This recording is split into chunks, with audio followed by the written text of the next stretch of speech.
Selamat malam Bu, saya bernama Samuel dari kelompok 9 ingin mempresentasikan hasil kerja cerita kami yang berjudul Berita Kerajaan Belanda vs Perang Padri. Yang pertama, latar belakangnya. Perang Padri terjadi di Sumatera Barat antara tahun 1821 sampai 1837. Nah, awalnya mula konflik internal antara kaum Padri atau ulama pembaruan Islam dengan kaum adat atau pemimpin tradisional Minangkabau.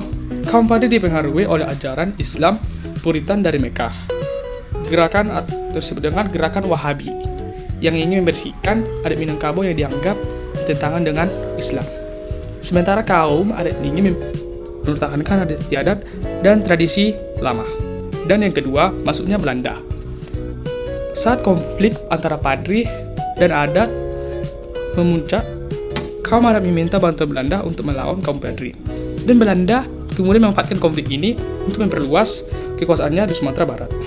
Nah, pada tahun 1821 ditandatanganilah perjanjian Padang antara Belanda dan kaum adat. Inilah awal campur tangan Belanda dalam perang. Sekian dari saya, terima kasih Bu. Setelah ikut campur, Belanda menguasai banyak daerah yang ada di Minangkabau. Kaum Padri yang dipimpin oleh Tuanku Imam Bonjol melakukan perang besar-besaran. Perang berlangsung selama 16 tahun dengan pasang surut kekuatan di kedua pihak. Belanda beberapa kali menggunakan politik adu domba, mempererat kaum adat, dan menekan rakyat. Tokoh-tokoh penting, yang pertama Tuanku Imam Bonjol. Ia memimpin utama kaum Padri, tokoh ulama, dan pejuang yang gigih melawan Belanda.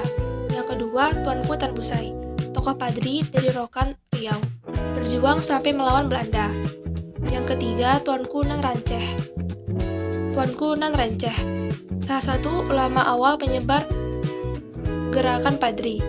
Dari pihak Belanda, Kolonel Elaut, Letnan Kolonel Blauwer, dan Kapten Govinen memimpin pasukan kolonial.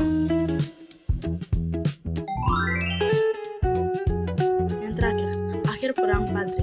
Setelah perlawanan panjang pada tahun 1837, benteng Bonjol berhasil ditaklukkan Belanda.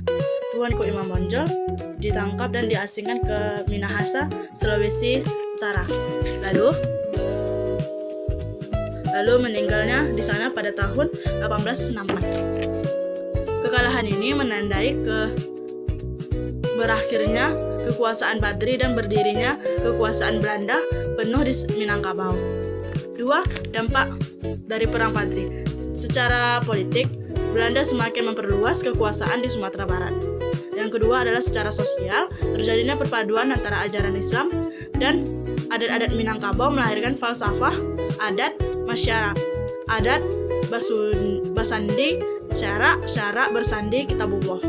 Yang ketiga adalah secara nasional.